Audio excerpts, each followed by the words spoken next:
বিয়ের দাবিতে ধর্নায় এক যুবতী। ঘটনাটি ঘটেছে হলদিবাড়ি ব্লকের চৌতুর মোড় এলাকায়। জানা গিয়েছে ওই যুবতীর বাড়ি ক্রান্তি এলাকায়। ঘটনা চাউর হতে স্থানীয় উৎসুক মানুষ ভিড় জমায় যুবকের বাড়ির সামনে। ওই যুবতী জানান 3 বছরের সম্পর্ক তাদের মধ্যে। বুধবার প্রেমিক যুবক প্রেমিকাকে ফোন করে বাড়িতে ডাকে। তারপর ওই যুবতী বাড়ির কাছে আসলে প্রেমিক তার ফোন সুইচ অফ করে গা ঢাকা দেয়। এদিকে স্থানীয় লোকজন যুবতীকে মারধর করে বলে যুবতীর অভিযোগ।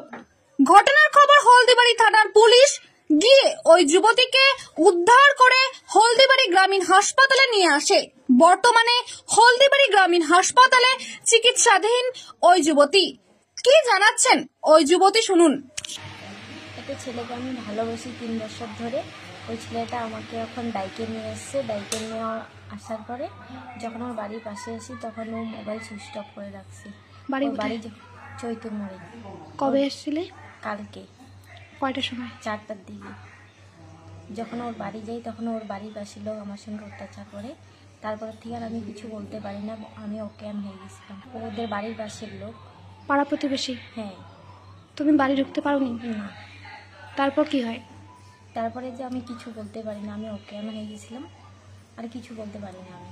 তারপরে হসপিটালে নিয়ে এলো কে? থানার পুলিশ নিয়ে আসে। 3 বছর ছিল, বাইরে থাকি। বয়স কত? 21। তুমি এখন কি চাইছো? তুমি হসপিটালে আছো, ভর্তি আছো এখন। এখন আমি চাই যে আমি ছেলেটার বাড়ি যাব। আবার আমি বাড়ি যাব না, আমার বাড়িতে তো আর ঢুকতেও দিবে না। আমার বাড়ি থেকে বলে দিছে যে তোকে ডাইকে নিয়ে গেছে, তুই তার কাছে চলে যা, আর বাড়ি ঢুকতে পারবি না। এখন আমি চাই যে আমি ছেলেটার কাছে যাব। মোবাইল তো এখন আমার হাতে নেই, থানার মধ্যে আছে।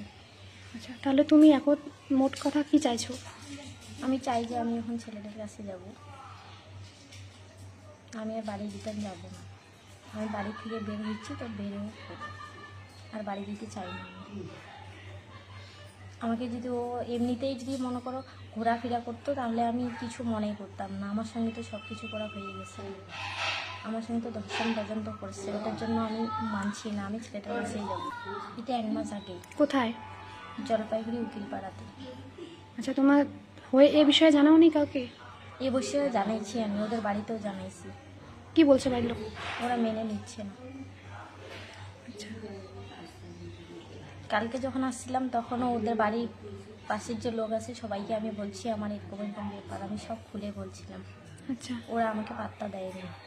তুমি তো ছেলের ডাকেই আসছিলে এখানে। হ্যাঁ, যখন বাড়ির পাশে আছি তখন ও মোবাইল সুইচ অফ করে রাখছে। ছেলেই আসতে বলছিল? ছেলেই আসতে বলছিল।